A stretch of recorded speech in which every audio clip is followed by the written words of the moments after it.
Bonjour à tous. On est tous des communicants.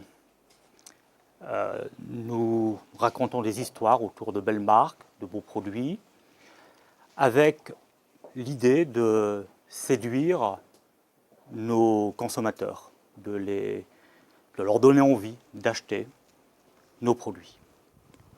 Pour paraphraser Jacques Séguéla, qui nous est très cher chez Havas, je dirais que toutes les personnes de moins de 70 ans sont des enfants de la pub, c'est-à-dire à peu près toute la population et certainement toutes les personnes qui sont ici présentes. On est soumis à une offre abondante, une offre de produits, de services. Il y a une concurrence énorme sur les marchés aux quatre coins de la planète. Et chacun se bat pour gagner quelque part de marché. C'est très dur, ça nous oblige à nous, communicants, à nous, publicitaires, sans cesse d'innover, sans cesse de comprendre les attentes de ce consommateur que nous chérissons et que nous désirons tant. C'est donc un travail de fond permanent, d'analyse, de compréhension des marchés, de compréhension du consommateur. C'est pour ça qu'on va vous présenter UX. UX, acronyme de User Experience. Expérience utilisateur, expérience consommateur. Pardon. Je vais vous faire une petite confidence, mais d'abord, j'aimerais que vous me fassiez également une confidence. Qui parmi vous a déjà douté d'une publicité? Levez le bras, simplement. Ouais. Qui parmi vous a déjà douté en tant que consommateur, hein? Ouais, voilà, vous en faites partie également. Bah oui. Qui a déjà douté de la qualité du produit que vous achetez, d'une marque? Eh bien, écoutez, je vous avouer que depuis à peu près 7 ou 8 ans maintenant, chez Havas, nous étudions cette relation que vous avez, vous, consommateurs, nous, consommateurs, avec les marques. Et c'est cette analyse que nous allons parcourir ensemble et essayer de comprendre des idées créatives pour améliorer cette relation marque-consommateur. Donc, l'expérience utilisateur est indispensable aujourd'hui dans vos stratégies. On vit dans un monde, on l'a vu, qui est extrêmement concurrentiel, où la technologie évolue énormément. On pense tous évidemment au digital, qui a révolutionné notre mode de vie, notre mode de consommation, et qui a également fortement déstabilisé la relation entre les marques et les consommateurs. Et nous observons depuis 7 ans maintenant, ou 8 ans, une fragilisation réelle, et vous en avez fait la démonstration, de confiance que vous pouvez avoir dans un message publicitaire ou dans une marque, quelle qu'elle soit, quelque domaine que ce soit. Cette étude que nous faisons depuis quelques années s'appelle Meaningful Brands. C'est une étude que nous développons sur un plan international. Dans chaque marché, il y en a 34 au total. Nous étudions en moyenne 3000 personnes. Les marchés qui sont plus importants, il y a plus d'interviews que dans les petits marchés. On analyse 12 secteurs économiques, donc soit les banques assurances, le tourisme, la grande distribution, les produits agroalimentaires, etc. Et on étudie comme ça à peu près 1000 marques. J'essaie de me mettre sur le côté pour ne pas gêner la visibilité. Et c'est un historique de 7 ans, c'était en 2016, donc là c'est la 8e année cette année. Qu'est-ce que l'on constate? Si on prend les 6 dernières années, depuis 2011, 71% des marques pouvaient disparaître sans que cela n'aurait eu quelque impact que ce soit sur le consommateur. C'est-à-dire 71% des marques que vous connaissez pourraient demain disparaître sans que malgré tout ça gêne qui que ce soit. Ça pourrait même passer presque inaperçu. Et on aperçoit que d'année en année, ce taux augmente. Donc il y a une vraie dégradation dans la confiance que le consommateur a envers les marques. Au total, on a noté qu'il y avait 28% des marques réellement qui étaient censées améliorer la condition de vie de leurs utilisateurs, de leurs consommateurs. Ces 28% de marques-là sont ce qu'on appelle des marques Meaningful Brands, des marques dont vous pourriez vous séparer aujourd'hui, qui représentent vraiment quelque chose pour vous. Alors, beaucoup de gens nous disent, oui, c'est formidable, c'est génial. Donc moi, je dois faire certainement partie des 72%. Bon, comment je peux faire pour essayer de basculer du côté des 28% et avoir une marque qui soit vraiment légitime et qui a du sens auprès du consommateur, qui ait du sens auprès du consommateur. Eh bien, tout d'abord, effectivement, il faut donner du sens à votre marque. Il faut raconter des histoires. Venir dire uniquement mon produit est le plus beau et le meilleur et le moins cher du monde, c'est un peu plat aujourd'hui. Cette concurrence est tellement importante que ça ne suffit plus. Il faut créer de la valeur. Il faut toucher le cœur des gens, les sensibiliser. Et on a pour ça des solutions créatrices d'engagement entre ces consommateurs et les marques. Et on a détecté 3 grandes familles de leviers. Alors je ne sais pas si ça se voit très bien sur cette roue, mais on a un premier levier qui est ici, on en a un autre qui reprend tous ces items-là, et puis un second ici. Alors on va illustrer ça un peu plus précisément. Un premier point, c'est le marché, c'est-à-dire le produit lui-même. Le produit que vous avez marketé, le service que vous avez marketé. Il faut que ce produit ait de réelle valeur. Si le produit est mauvais, un publicitaire, ce n'est pas un magicien, ce n'est pas la cour des miracles, une agence publicitaire. On ne va pas faire des choses extraordinaires avec un produit qui, à la base, est très mauvais. Il faut être conscient de cela.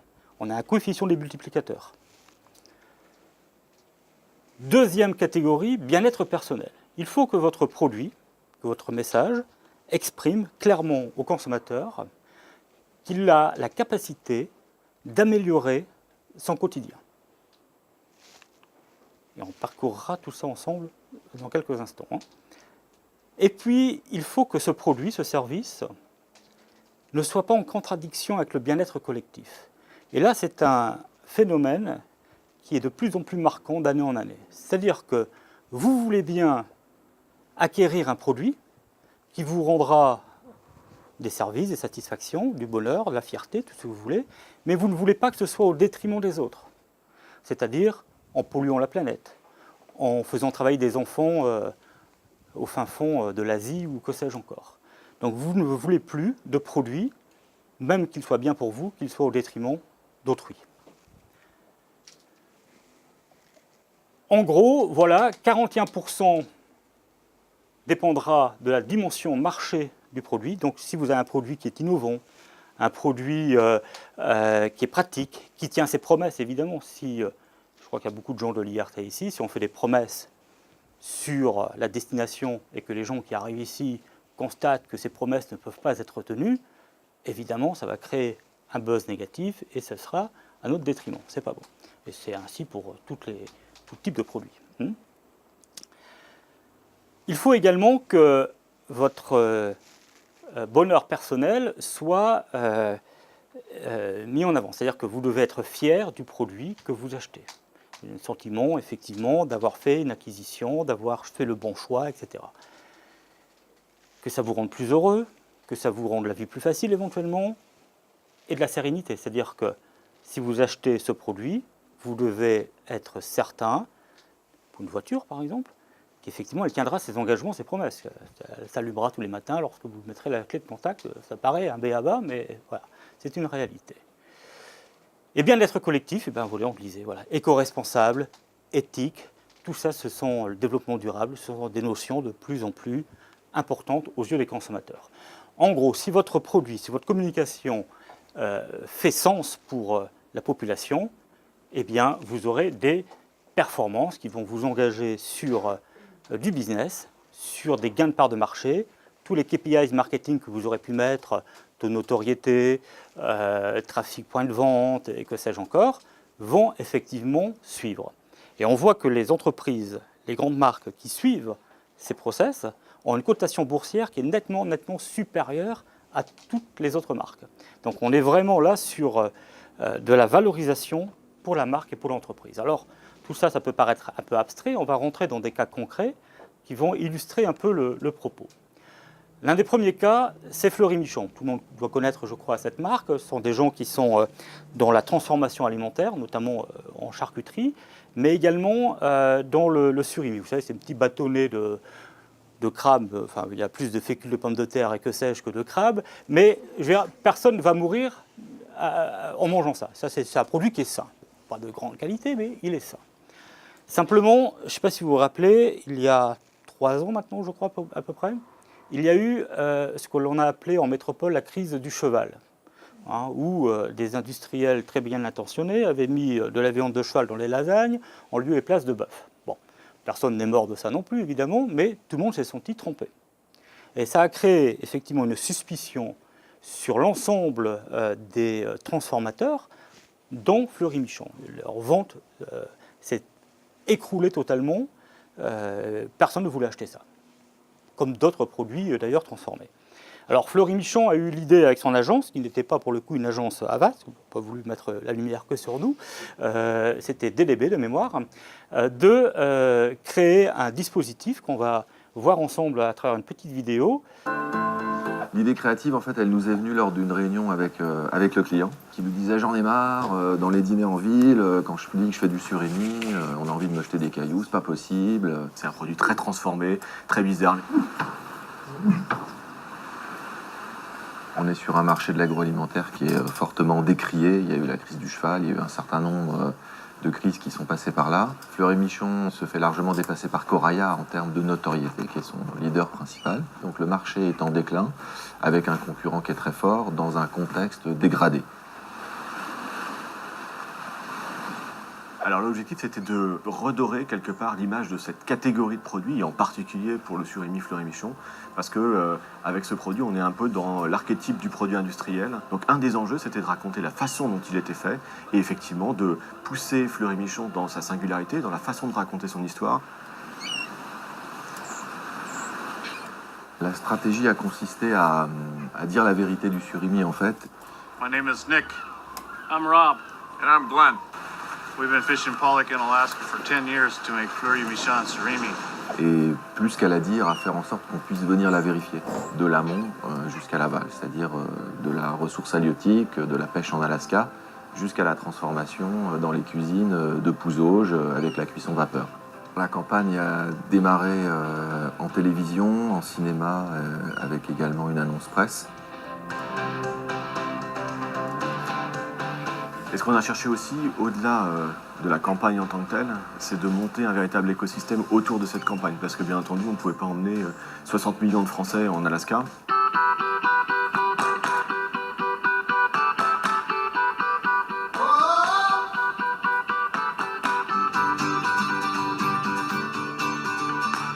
Donc on a cherché, à travers de la production de contenu spécifique, sur chacune des étapes, à chaque fois, on produisait un contenu qui était posté sur YouTube et sur les réseaux sociaux de la marque pour que les personnes qui étaient intéressées par ce contenu puissent suivre en temps réel la façon dont l'enquête était menée et se faire leur propre opinion. On a effectivement démarré par une campagne de publicité classique.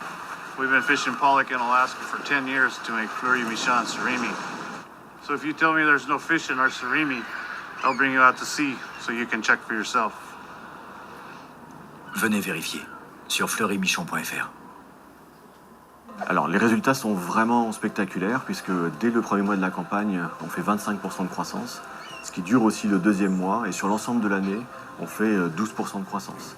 Ces 12% de croissance, ça fait 2,8 points de part de marché supplémentaire. Cette croissance nous permet de regagner très significativement en pénétration et aussi, ce qui était le point essentiel, de regagner en notoriété. On gagne 510 000 nouveaux foyers et 810 000 consommateurs exclusifs. C'est vrai que le fait de pouvoir exposer en toute transparence sa démarche, le fait que mieux manger est une exigence, une possibilité et que c'est une volonté farouche de la part des gens de Fleury-Michon, on va pouvoir le raconter sur un certain nombre de produits. Tout est nickel de ce qu'on a vu, donc honnêtement c'est un bilan très très positif et je pense que je vais pas hésiter à partir en croisade pour le surimi Fleury-Michon. Je continuerai d'acheter Fleury-Michon et je continuerai de conseiller Fleury-Michon. Vous faites pas de clap là, non? Donc voilà, vous voyez, l'un des premiers leviers que l'on a vu pour créer de la confiance envers la marque, c'est le marché, le produit. Ce produit souffrait d'une mauvaise image globale du métier. Fleury-Michon a décidé de jouer à transparence, c'est très important aujourd'hui, et d'expliquer concrètement comment ce produit était réalisé. Ça a créé de l'adhésion, ça a régénéré de la confiance et ça a eu un impact direct sur les ventes. Donc, ils ont regagné des parts de marché, ils sont repassés, je crois, devant le leader du marché, ou pas très loin. En tout cas, c'était vraiment très bénéfique pour eux. Donc, on est vraiment dans cette démarche de transparence. Et vous avez vu dans cet écosystème de communication, il y avait des médias off qui ont lancé l'opération et derrière des médias on. Et le online devient vraiment quelque chose d'aujourd'hui d'incontournable. Pendant des décennies, on a distribué des messages vers le consommateur d'une manière totalement descendante. C'est-à-dire qu'on envoyait du message en télévision, des coups de GRP, jusqu'à ce que ça rentre bien dans la tête des gens, en faisant éventuellement des démonstrations d'expérience produits. Rappelez-vous les pubs où on faisait des nœuds dans les draps, on les mettait dans la machine à lessiver, puis on ressortait les draps en disant « Regardez, même dans le nœud, c'est propre ». Pexcitran qui, voilà, 2 gouttes, hop, expérience produit, vous faisiez 50 kg de vaisselle, extraordinaire. Tout ça, aujourd'hui, effectivement, ça peut avoir de l'importance, mais ce n'est pas suffisant. Il faut ramener le consommateur au centre de tout cela. Et la manière de le faire avec le online, c'est génial, parce que là, pour le coup, le consommateur n'est pas qu'un récepteur, c'est aussi un émetteur. On l'a vu, ils ont utilisé des blogueurs, on a utilisé les réseaux sociaux, on a vu ensuite des jeunes femmes qui avaient suivi l'expérience, qui se font porte-parole, ambassadrices de la marque, en disant « Je conseille à tout le monde de continuer à consommer ce produit, c'est génial ». Et leur parole à ces consommatrices, elle est bien plus forte que toutes nos paroles réunies à nous communicants. Parce qu'elles n'ont pas de lien capitalistique aux yeux du consommateur en général avec l'entreprise Fleury Michon. Ce sont des braves femmes, des braves messieurs qui ont été là faire une expérience et qui peuvent témoigner. Donc, ils sont vraiment très crédibles. Donc, cette capacité du online à pouvoir réseauter, de pouvoir engager le consommateur, de pouvoir lui faire parler, de pouvoir porter les paroles et les messages de vos différentes institutions ou sociétés ou marques est effectivement très porteuse. Alors, je passe les résultats que vous avez entendus sur la performance de cette campagne. Autre acteur, autre problématique, Lego. Tout le monde connaît cette petite brique magique extraordinaire, on a certainement tous joué avec ça en étant enfant. Cette brique s'est trouvée un peu d'abord dépassée par des contre-marques plus ou moins bien inspirées qui ont fait des blocs un peu plus grandes ou que sais-je, mais également par tous les jeux vidéo, les tablettes, etc. Donc les enfants ont un peu à la fois abandonné le Lego. Donc Lego s'est dit, là, il est temps qu'on se réveille, qu'on comprenne un peu notre consommateur, qu'est-ce qu'il veut, et comment on peut le séduire à nouveau. Donc, là, ils ont lancé une opération, toujours à travers le digital, de co-création. C'est-à-dire qu'on proposait aux adultes, mais également aux enfants, d'imaginer des petits montages Lego sympas, qui n'existaient pas, issus vraiment de leur imagination, de les poster sur des plateformes sociales, genre Facebook, etc., ou des applications. Et chaque fois qu'une création a été proposée, les ingénieurs de chez Lego regardaient cela, si c'était réalisable, parce qu'il y a des choses qui sont techniquement pas faisables, évidemment. Mais si c'était faisable, les gens pouvaient voter ensuite pour chaque création, et les créations qui étaient les plus plébiscitées étaient produites. Et en plus, l'heureux inventeur de la création avait effectivement quelques émoluments en plus. Ça a très bien fonctionné. Je crois qu'on a également une petite vidéo, si on peut la lancer.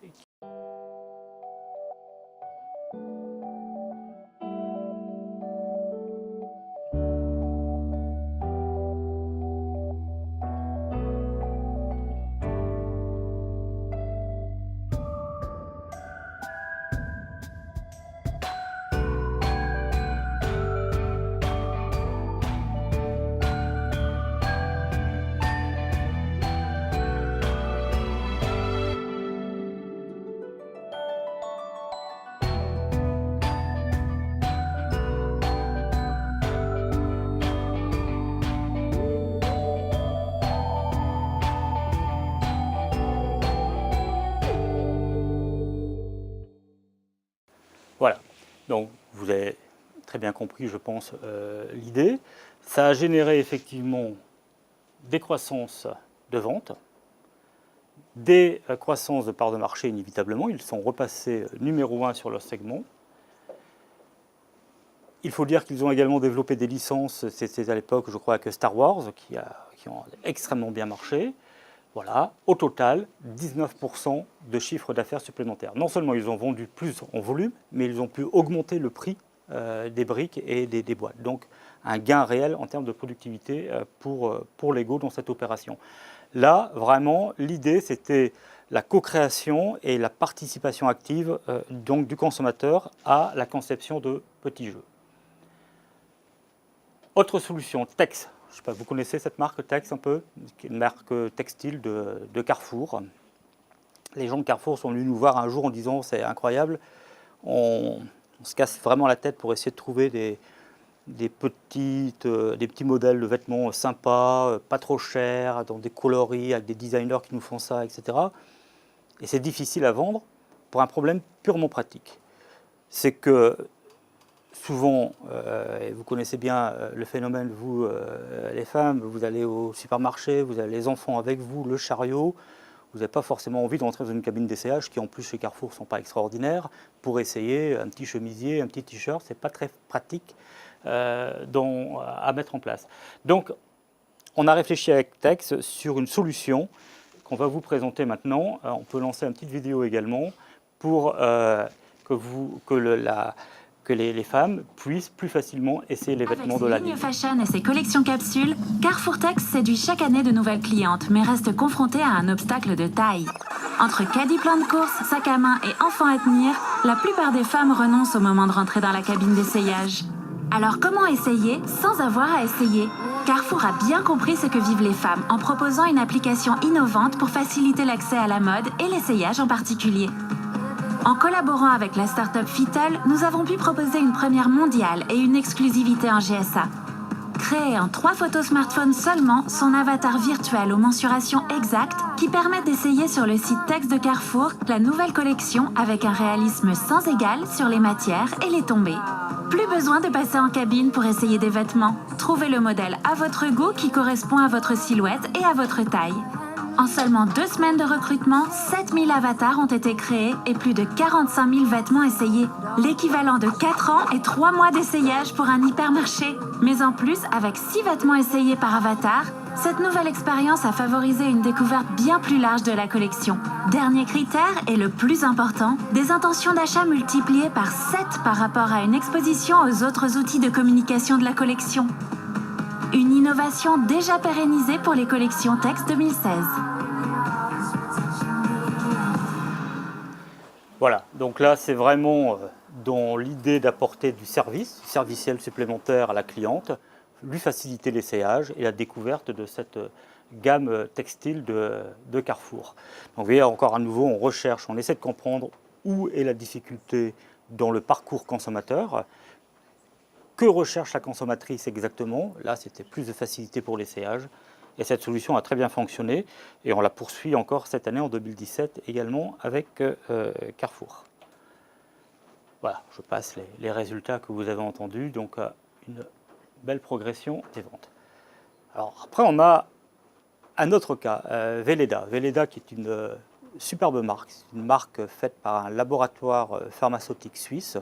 Laboratoire qui était spécialisé dans les produits bio, ouais, tout à fait. Donc tout ce qui est médicaments bio, etc. Et ils ont ouvert, il y a très longtemps, je crois que c'est dans les années 50, je crois qu'on va l'indiquer dans le film qu'on va voir, un département soins, crèmes, etc. à base de produits bio. Bon, il se fait que cette marque prend très rarement la parole et peu de gens la connaissaient, et ceux qui la connaissaient la cataloguaient plutôt comme étant une marque de hippie sur le retour des années 60 qui, voilà, c'était pas très tendance, disons. Donc il a fallu effectivement rajeunir tout cela et on a mis en place un dispositif sur les réseaux sociaux qui a extrêmement bien fonctionné pour Velleda et que l'on amplifie cette année encore sur les médias offline traditionnels, donc télévision essentiellement, pour cette marque de cosmétiques. Je vais demander la participation de envoyer le petit film. Voilà, vous allez voir qu'est-ce que l'on a. Pionnier de la cosmétique naturelle et bio, Velleda est fidèle depuis plus de 90 ans à ses principes fondateurs, ce qui se traduit par une recherche permanente d'harmonie entre l'être humain et la nature. Mais contrairement aux idées reçues, ces produits ne s'adressent pas uniquement aux hippies sur le retour. Aujourd'hui, la recherche de naturel nous concerne tous, et notamment des consommatrices de plus en plus jeunes et tendances. Nous avons d'abord identifié les centres d'intérêt trendy et fédérateurs pour ces nouveaux publics, musique, yoga, design et voyage. Sur chaque thématique, un ambassadeur amoureux de la marque joue le rôle de passeur, en parlant le même langage que sa communauté. Il partage avec le plus grand nombre les valeurs de la marque, recommande les produits à travers une passion commune. Ce que j'apprécie vraiment chez Velleda, c'est que le bio fait partie de l'ADN de la marque depuis sa création. C'est pas juste du marketing, il y a des vraies valeurs derrière. Parmi toutes celles auxquelles je pouvais accéder, c'était la meilleure. Et du coup, je la conseille aussi à mes élèves. Au départ, ce sont des rencontres avec un public d'initiés. Showcase en pleine nature, cours de yoga, ateliers de design végétal et city tour nature.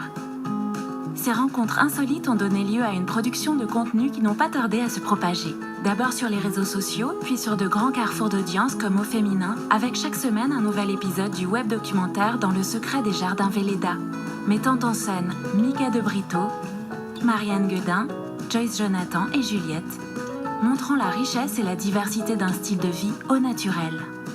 Et face à l'engouement, de grands titres de presse comme Psychologie se sont intéressés au sujet et donc à la marque. Déjà plus de 20 millions d'individus ont été en contact avec la saga Dans le secret des jardins Velleda. Une communication qui aura permis de rajeunir la marque avec une notoriété spontanée auprès des 25-30 ans qui a doublé en quelques mois à peine, passant de 9 à 18%, et de dynamiser le business avec une croissance globale de 8%. Ce qui est intéressant de voir ici, c'est qu'à travers un dispositif qui est 100% digital, on arrive à obtenir des scores en termes de notoriété, des démultiplications très importantes, avec des budgets qui sont relativement confinés par rapport à des campagnes télévision classiques ou radio, etc. Ce qui est intéressant de voir également, c'est que le digital nous permet d'adresser un message spécifique à chaque groupe que l'on va cibler. Et c'est là une nouveauté également. C'est-à-dire qu'on s'aperçoit évidemment qu'on ne peut pas parler de la même manière à tout le monde. Différences d'âge, différences de classe sociale, différences d'intérêt pour le produit, etc., etc. Donc, il est important d'avoir des messages bien spécifiques qui vont pouvoir porter les valeurs du produit auprès du consommateur que l'on cible. Donc, différents messages, différents canaux de distribution de ce message, et derrière cela, on obtient effectivement des résultats. Donc, pour le cas de Velleda, c'est ce qui a été fait. On a des messages et des centres d'intérêt différents. On a vu différents ambassadeurs et blogueurs, etc., qui vont parler de la marque. Et puis, on a un message générique que l'on utilise aujourd'hui en télévision, un message plus neutre. Mais par contre, on a des messages avec des promesses utilisateurs qui sont chaque fois diffusés sur les réseaux sociaux. Voilà les chiffres que l'on a entendus également. Dernier cas, c'est l'expérience du divertissement. Coca-Cola, avec qui on travaille, nous dit un jour on souffre de différents maux. Alors, on a beau être une boisson extrêmement populaire, de notoriété, tout le monde le connaît, pas de problème. Par contre, on est associé à la malbouffe et on est associé à la World Company. Et ça, ce sont des choses qui aujourd'hui ne passent pas très bien. C'est un peu difficile. Pour recruter notamment de nouveaux clients, c'est un peu compliqué. Donc on voudrait imaginer quelque chose qui nous donne plus de proximité avec notre public et qui nous inscrive dans l'entertainment, un peu le sport, le dynamisme, manger, bouger, etc. Donc on a mis en place un partenariat au co-branding avec Coca-Cola et Ubisoft et un jeu, vous allez voir cela tout de suite. Et cette opération n'a absolument pas été véhiculée sur les médias off classiques, que du média on encore une fois, et surtout de l'activation dans les centres-villes. Donc ça a fait le tour de France métropolitaine, ça a été au Brésil lors des Jeux Olympiques, etc. Et également en France métropolitaine sur la Coupe d'Europe de foot l'an dernier. Je vais vous montrer cela. According to the World Health Organization, 80% of teens are not active enough. That's why Coca-Cola is increasing its efforts to promote active lifestyles and inspiring people to be more active by finding the move that makes them happy. To bring this promise to life in 2014, Coca-Cola teamed up with Ubisoft's iconic franchise, Just Dance Now, and together launched the mobile version of the game. To celebrate its release, we invited fans to discover a mysterious red box in the middle of Paris. As the box opened, out came the twins, the international hip-hop dancers. The duo invited the audience to try out the new mobile game and get moving to the latest hit songs, including the exclusive Coca-Cola song, Find Your Move, integrated into Just Dance Now. The film of the stunt spread quickly in the media, amassing millions of views on YouTube. At the same time, 35 million cans with a QR code to download the game hit the shelves in Europe. The results of the campaign were outstanding, with over 11.4 million views of the video in just 2 months. 90% of fans liked the video on YouTube, reaching 65% brand recognition. The film hit the global charts, making it the second most watched film in Coke history. So far, the mobile game has been downloaded 6.8 million times in the same period, and fans have danced to the Coca-Cola song for free over 1.7 million times. Thanks to Coca-Cola and Ubisoft, teens are dancing anytime, anywhere, on any device. Alors, ce qui est intéressant avec cette opération, c'est qu'effectivement, ça a généré énormément de buzz sur les réseaux sociaux à nouveau. On a suivi des jeunes filles et des jeunes hommes qui étaient présents sur ces opérations dans le temps pour mesurer la mémorisation de l'opération, voir si elle était toujours bien présente dans leur esprit mois après mois. Et on voit que ce type d'action un peu particulière qui sort des chantiers battus laissait une image et une mémorisation extrêmement importante. Donc ce sont vraiment des opérations qui ne sont pas très coûteuses, à l'échelle de Coca-Cola évidemment, mais qui ont un fort impact sur la mémorisation et sur la création de proximité entre la marque et le consommateur et d'affectif entre la marque et le consommateur. Ce sont des petites choses malignes que l'on peut mettre en place assez facilement et qui créent de l'engagement. Voilà un peu des solutions. Alors, c'est une boîte à outils, chacun ira puiser là-dedans et s'inspirer d'une manière ou d'une autre, mais de bien comprendre qu'il ne faut pas mettre le produit uniquement au centre, bien sûr il est important, mais ce qui est important surtout c'est comment le consommateur va l'utiliser, comment le consommateur va pouvoir tirer un bénéfice de ce produit et comment on va à partir de là recentrer toute notre communication sur l'usage consommateur, sur l'expérience consommateur. Et c'est une approche que l'on a pour la plupart de nos clients, qu'ils soient grands distributeurs, opérateurs de téléphonie, destinations touristiques, marques de soda ou que sais-je encore. Donc voilà un peu la technique qui est utilisée de plus en plus aujourd'hui pour pouvoir redonner du sens, de la valeur à une marque et recréer ce lien de confiance et gommer un peu cette méfiance qu'il y a et qui s'installe de plus en plus entre une marque et ses consommateurs.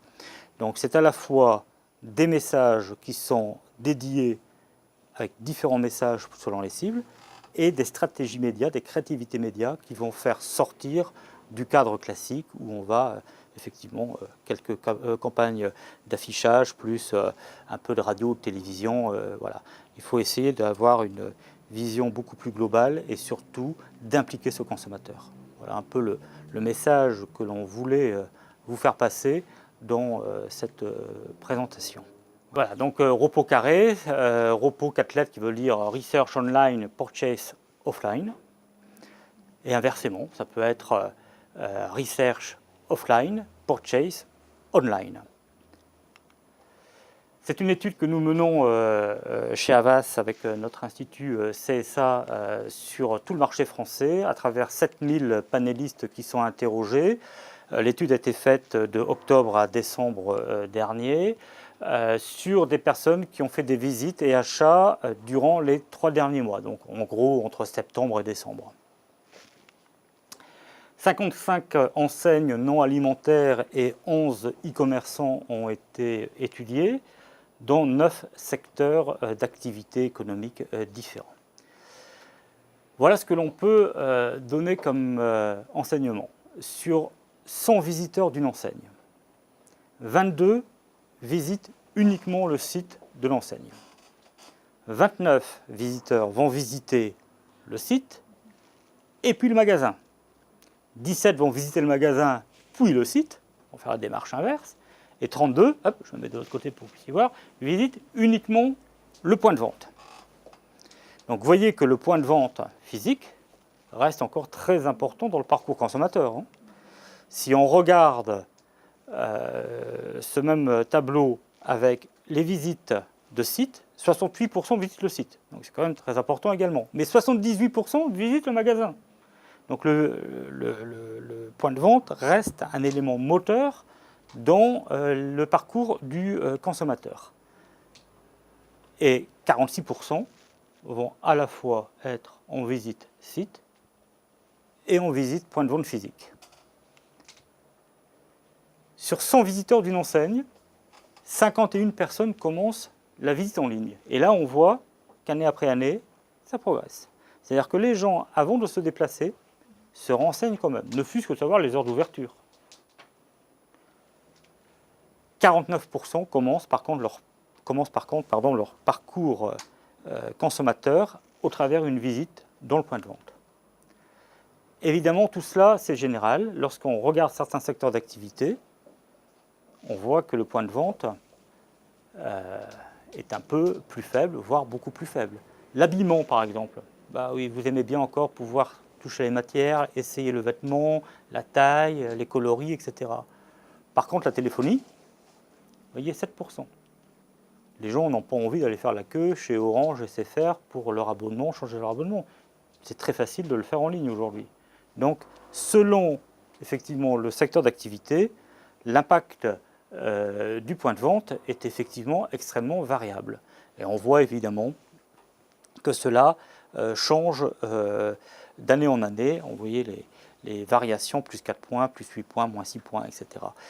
Ce qui est important de voir également, c'est que plus dans le point de vente, habillement, sport, jouets, vous avez du conseil du vendeur, plus évidemment le point de vente devient intéressant parce que quelle basket mettre pour faire tel type de sport, quel conseil va vous donner le vendeur, ben voilà, vous allez chercher de l'information. Jardin, bricolage, pareil, etc.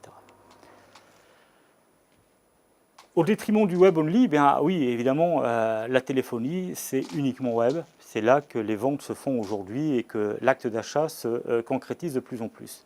Électro, hi-fi, pareil. Et puis, inversement, on retrouve le sport, l'habillement, la cosmétique, les parfums, avec les boutiques où vous pouvez vous faire maquiller, vous pouvez tester, etc.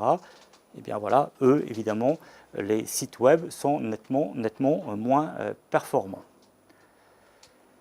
Donc le passage en magasin reste clé dans le parcours du consommateur.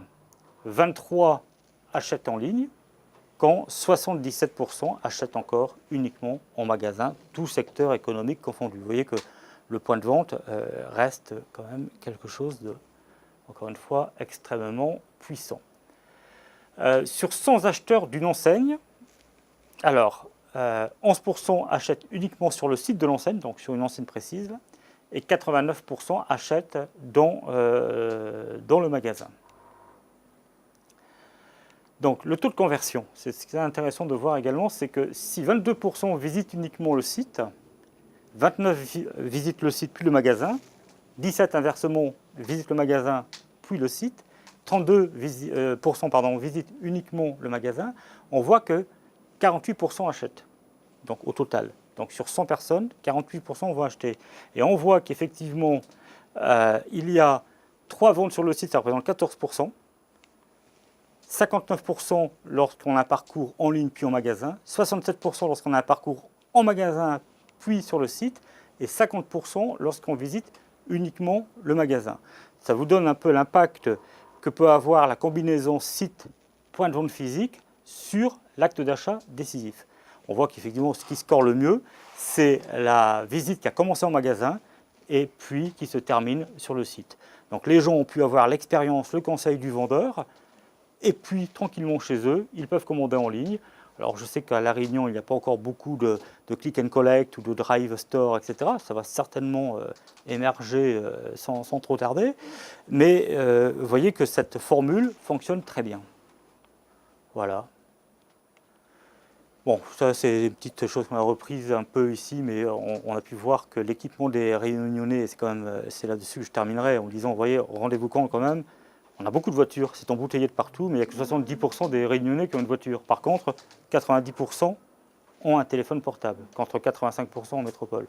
C'est-à-dire que ce petit engin que tout le monde a dans sa poche est aujourd'hui occupé de révolutionner complètement la relation entre les marques et les consommateurs, et complètement également la manière de consommer. On va voir que les achats vont se faire de plus en plus en ligne, mais depuis un device mobile. Donc c'est vraiment un élément à prendre en considération pour vous, Canal, pour les abonnés, puisque vous avez, j'imagine, l'abonnement qui se fait en ligne, et vous devez certainement le voir dans vos analyses aujourd'hui, le device mobile monte en puissance de manière fulgurante, j'imagine. Donc voilà un peu sur quoi on pourrait peut-être conclure notre présentation de cet après-midi. Écoutez, merci d'être venu, merci de nous avoir consacré un peu de votre temps. Merci à vous.